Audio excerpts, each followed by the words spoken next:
Siamo giovani, navighiamo da fermi sul web, viaggiamo con treni e Flixbus per frequentare l'università a Roma, Milano, Padova. Concerti, raduni, flash mob ci catapultano nel nostro presente. Tutto scorre veloce, tutto cambia con un click. Verissimo, ma alle feste di paese, quelle che si ripetono ogni anno, il tempo sembra fermarsi, eppur ci travolge. Perché sono forse le uniche occasioni in cui si radunano tutti, in famiglia e in comunità, giovani e bambini, adulti e anziani. Abbiamo voluto capire come e perché, attraverso un viaggio in Alto Friuli alla scoperta delle radici delle feste. Quelle che nell'antica civiltà contadina scandivano il duro lavoro, concedendo rari momenti di svago e creatività. Un viaggio attraverso le storie di 7 feste, quasi tutte ancora praticate, tra originarietà e innovazione, che da dicembre a settembre sottolineano l'atteso valore della rinascita con la bella stagione. 7 feste per 7 emozioni.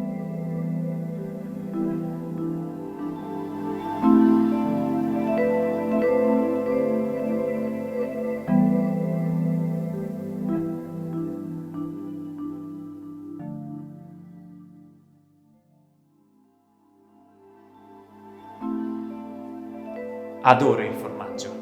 Dai latticini allo stravecchio inseguo la genuinità del gusto, tragite nelle malghe, nelle fiere e nelle degustazioni. Appuntamento inderogabile è quello con la festa del formaggio di Enemonzo, alla quale lo scorso settembre ho fatto venire anche i miei compagni di università.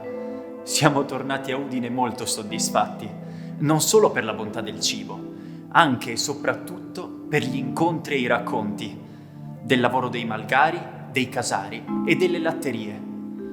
Un lavoro antico, fatto di passione, dedizione e gesti ripetuti. Abbiamo capito le radici della soddisfazione, quel sentimento che contempla il sorriso generato dall'aver svolto bene il proprio dovere.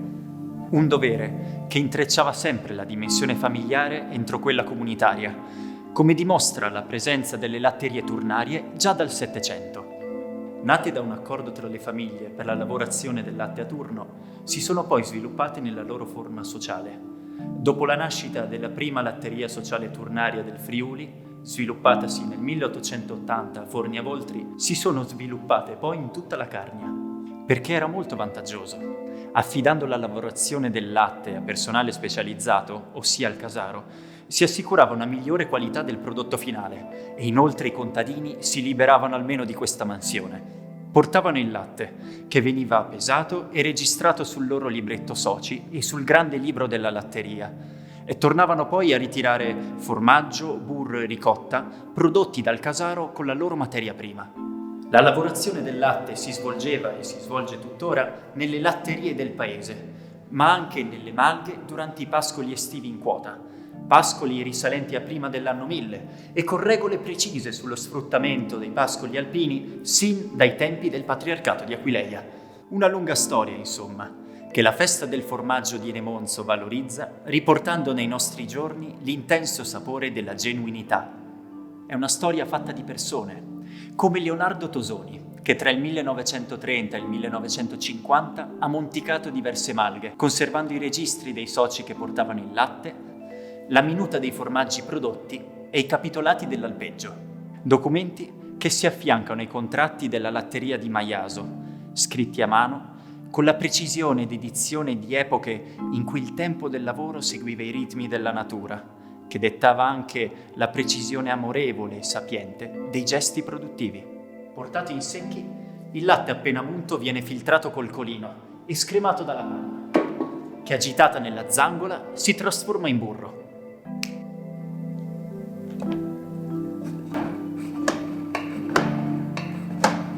Normalmente il panetto di burro era da 1 chilo, 1,5 chili, ma nella latteria di Maiaso si arrivava a farne fino a 5 chili nei grandi stampi chiusi a scatola. Il latte filtrato viene versato nella caldaia fino a 33-35 gradi e poi mescolato. Poi il casaro aggiunge il caglio, ottenuto dall'intestino di mammiferi lattanti, che innesca la coagulazione. Successivamente la massa ottenuta viene frantumata e rimessa nuovamente a cottura fino a 45-48 gradi, spurgata per 20 minuti, rimessa negli stampi e pressata. La mia passione per la genuinità mi ha fatto incontrare 2 formaggi nella cucina gourmet ed è stato fantastico scoprire che la loro patria è proprio in Emonzo. Il primo è il Formadi Salat, originario della Val d'Arzino, dove lo chiamano asino. Negli anni 50 del Novecento, Giacomo Rugo, originario di quella valle, lo trapiantò ad Enemonzo, diffondendolo poi lungo una tradizione che contraddistingue ancora oggi la sua famiglia. Prodotto unico perché stagionato in tini, immerso in una salamoia di sale, latte e panna, che come la madre delle antiche acetaie rimane la stessa e si tramanda di generazione in generazione, conferendo alle forme morbidezza e intensità di sapore. Conosciuto come riserva di cibo durante i rigidi mesi invernali, questo formaggio testimonia come da un'economia di sopravvivenza si possa ottenere un prodotto davvero speciale. Stessa cosa di necessità che si fa virtù si può dire per il Formadi Frant, che significa frantumato. Nato allo scopo di recuperare e conservare formaggi non idonei alla stagionatura, ancora oggi a Enemonzo lo si ottiene mescolando formaggi di diverse età, frammentati a pezzettini, impastati a mano, aggiungendo sale, pepe, panna e latte.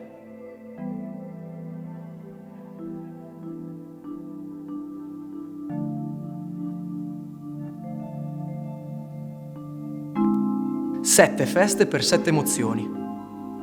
È il nostro messaggio di una rinascita, che dal passato si rilancia nel presente. All'insegna della tipicità territoriale e della sostenibilità ambientale. Ma anche della salute, della socializzazione e del turismo lento.